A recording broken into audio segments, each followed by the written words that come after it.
Hello beautiful people, ఇది వచ్చేసి మా ఆఫీస్లో స్నాక్స్ టైం అనమాట. మధ్యలో ఈ నోట్ ఏంటి అనుకుంటున్నారా, ఇలాంటి మా వాళ్ళు చాలా పెడతారు. మన వాళ్ళు అస్సలు కేర్ చేయరనమాట. సో మాకు రోజు ఆఫీస్లో ఇట్లా బనానా అండ్ యాపిల్ అనేది 5 అవర్స్కి ఒకసారి ఎవ్రీ షిఫ్ట్ వాళ్ళకి అందేలాగా పెడతారనమాట. రోజు తిని తిని తిని యాపిల్ అయితే పిచ్చి చిరాకు వచ్చేస్తుంది.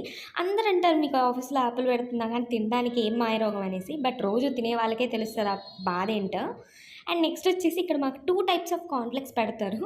మా వాళ్ళు ఎంచక్కా వచ్చి ఏం చేస్తారంటే దీంట్లో ఉండే డ్రై ఫ్రూట్స్ మొత్తం తీసేసుకొనేసి ఆ కాన్ఫ్లెక్స్ని పక్కన పడేస్తారనమాట. సో ఇది వచ్చేసి సెకండ్ టైప్, ఇది ప్లెయిన్ ఉంటుంది. సో వీటితో పాటేం కాదు, ఇవి కాకుండా ఎప్పుడు 24 అవర్స్ మనకు అవైలబిలిటీలో ఉండేది టీ అండ్ కాఫీ మిల్క్ అనమాట. So different flavours of tea and coffee ఉంటుంది. అండ్ మనకి బ్రౌన్ అండ్ వైట్ బ్రెడ్ ఉంటుందన్నమాట. ఇదన్నమాట వాటి ముచ్చట. Bye bye.